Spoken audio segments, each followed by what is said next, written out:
Kuda putih ini dan dilepaskan saudara. 7 meterai itu yang saudara yang membuka ini hanya Yesus anak Allah. Yang tahu namanya meterai itu yang bisa membuka itu hanya Yesus anak Allah. Yang pertama kuda. Yang kedua saudara ayat yang ketiga saudara lihat. Ya kita baca bersama-sama. 1, 2, 3. Dan ketika anak domba itu membuka meterai yang kedua, aku mendengar makhluk yang kedua berkata, mari, dan majulah seekor kuda lain, seekor kuda merah padam, dan orang yang menungganginya dikaruniakan kuasa untuk mengambil damai sejahtera dari atas bumi, sehingga mereka saling membunuh, dan kepadanya dikaruniakan sebilah pedang yang besar. Saudara perhatikan, ini sudah digenap. 3-4 hari yang lalu kami belanja di sini di Superindo. Tetapi yang terjadi apa saudara? Orang antri dan panik buying. Jadi belanja tetapi dalam situasi tegang semua. Saudara, saya ke ATM di sini. Kemudian saya langsung dia lari. Jauh. Panik saudara sekarang ini. Kalau saya keluar, ada orang di depan saya, langsung dia menghindar saya. Saudara, kalau zaman normal itu tersinggung, betul nggak saudara? Iya. Tapi kalau sekarang memang harus social distance. Tersinggung. Saya ada saudara jaga jarak, berjaga-jaga kalau keluar. Kenapa? Saudara, karena kita semua tidak mau tertular. Betul? Dan yang menular adalah orang yang terinfeksi. Siapa yang terinfeksi? Itulah yang kita tidak tahu. Itulah yang kita tidak tahu. Saudara, katakan dalam nama Yesus. Kanan, kiri, depan, belakang saya. Kanan, kiri, depan, belakang saya. Semua sehat. Dalam nama Yesus. Amin. Amin. 100 senyum kanan kiri. Haleluya.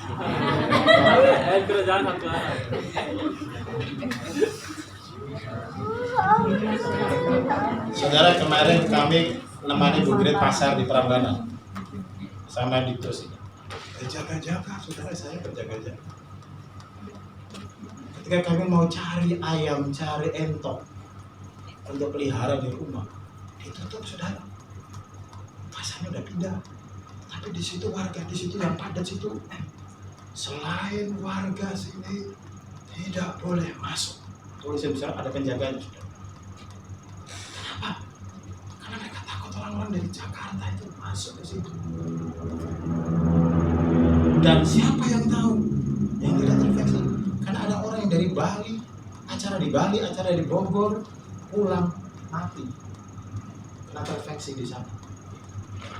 Jogja itu sudah clear, tapi yang menjadi masalah kalau saudara tidak mengurung diri, ketemu dengan orang asing, plat B, plat AD, plat asing saudara, itu yang bahaya. Makanya saat ini panik orang, tapi anak Tuhan tidak boleh panik. Amin. Amin. Kalau panik saudara, begini saudara, nanti jam 12 pindah setengah 1, jam 1 setengah 1. Panik malah mau ngambil makanan nggak sampai-sampai, mau masak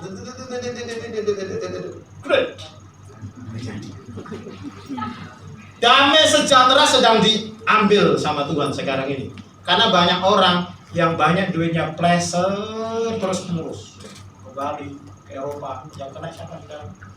Orang-orang yang duitnya banyak, yang bangkrut paling sekarang ini, yang turun kekayaannya drastis siapa? Orang-orang yang duitnya banyak, yang pleasure, senang-senang.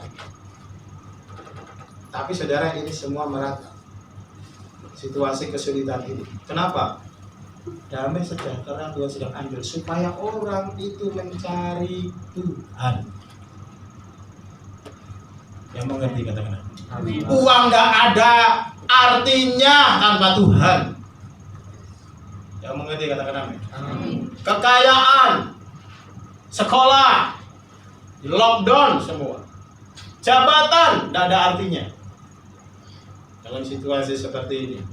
Saudara Tuhan, damai sejahtera. Ini kuda, ya, kuda merah padam damai sejahtera di aku. Kemudian yang kedua, sudah coba berikutnya. Kuda merah padam, kemudian kuda yang ketiga kita baca kelima. Dan ketika anak domba itu membuka meterai yang ketiga, aku mendengar makhluk yang ketiga berkata, mari, dan aku melihat sesungguhnya ada seekor kuda hitam dan orang yang menungganginya memegang sebuah timbangan di tangannya. Dan aku mendengar seperti ada suara di tengah-tengah keempat makhluk itu berkata, secupak gandum sedinar dan 3 cupak jelai sedinar, tetapi janganlah rusakkan minyak dan anggur. Saudara, ini apa? Krisis ekonomi. Jadi sekarang ini setelah saudara situasi damai sejahtera diambil, berikutnya yang terjadi krisis ekonomi. Saya senang ini sama Adi, sama Radi. Dia dalam situasi ini dia ketawa. Ketawa, masih bisa ketawa. Oh, haleluya, kamu imanmu besar. Haleluya. Tapi nggak ngetahui, saya tahu. Kamu ngetahui iblis ngetawain siapa? Saya ngerti. Ngetawain situasi. Karena sekarang harus lebih banyak ketawa, amin. Haleluya. Saudara coba ketawa bersama-sama. Ketawa, bersukacita di dalam Tuhan. Saudara, ini krisis akan terjadi, saudara. Secupak gandum itu, saudara, itu berbicara kalau sekarang ini 1 kilo beras harganya upah sehari. Upah sehari kalau 50.000, upah sehari kalau 100.000, itu dapatnya segitu. Berarti artinya tidak mampu membeli yang lain, saudara. Itu krisis. Saudara, saya tidak bisa menjelaskan banyak. Dunia yang paling ditakutkan adalah mengarah kepada krisis. Ini yang ditakutkan setelah. Makanya peperangan yang paling besar saat ini adalah bagaimana kita nanti berdoa supaya virus ini berhenti. Yang bisa menghentikan secara supranatural itu adalah Tuhan. Amin. Amin. Secara supranatural. Saudara, ini ya, krisis ekonomi. Kemudian kuda yang keberapa tadi? Keempat ya. Coba kita baca berikutnya ya. Ayat yang ke berapa? 7 ya. 1, 2, 3.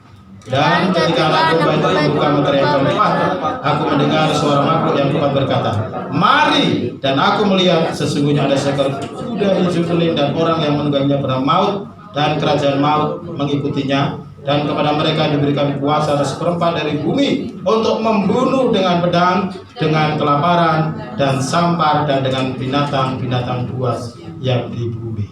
Saudara, ini lebih lagi eskalasi. Tetapi saudara tadi, saudara yang ketiga itu, saudara jangan rusakkan minyak dan anggur. Minyak bicara Roh Kudus, anggur itu sukacita, iman kepada Tuhan. Amin, saudara. Jadi sebenarnya di tengah-tengah krisis ini, anak-anak Tuhan yang tetap mengandalkan Tuhan akan dipelihara oleh Tuhan. Yang mengerti katakan amin. Nah, Bapak Ibu Saudara di dalam Tuhan, saya lihat kembali kepada pesan Tuhan saat ini. Di tengah situasi seperti ini ada 3 pesan Tuhan yang akan saya sampaikan kepada Bapak Ibu Saudara semua. Saudara, di dalam PowerPoint ini, kembali ke PowerPoint. Saudara, ini adalah kota-kota di Mekah yang di lockdown. Semua dalam situasi kosong. Tidak ada pergerakan manusia, tidak ada pergerakan perdagangan. Nah, saudara, di tengah-tengah situasi yang tersulit ini, pesan Tuhan yang pertama adalah next, yaitu Yesaya 40 ayat 28 sampai 31, menanti-nantikan Tuhan. Katakan menanti-nantikan Tuhan. Menanti-nantikan Tuhan. Mari kita buka Yesaya pasal yang ke-40 ayat yang ke-28 dan 31. Kita akan baca bersama-sama. 1, 2, 3. Tidakkah kau tahu dan tidakkah kau dengar? Tuhan ialah Allah kekal yang menciptakan bumi dari ujung ke ujung. Ia tidak menjadi lelah dan tidak menjadi lesu. Tidak terduga pengertiannya. Dia memberi kekuatan kepada yang lelah dan menambah semangat kepada yang tiada berdaya. Orang-orang muda menjadi lelah dan lesu, dan teruna-teruna jatuh tersandung. Tetapi orang-orang yang menanti-nantikan Tuhan mendapat kekuatan baru. Mereka seumpama Raja Wali yang naik terbang dengan kekuatan sayapnya. Mereka berlari dan tidak menjadi lesu. Mereka berjalan dan tidak menjadi lelah. Saudara selamat Tuhan, ya, Raja Wali adalah burung yang istimewa. Dia bisa berumur sampai 70 tahun.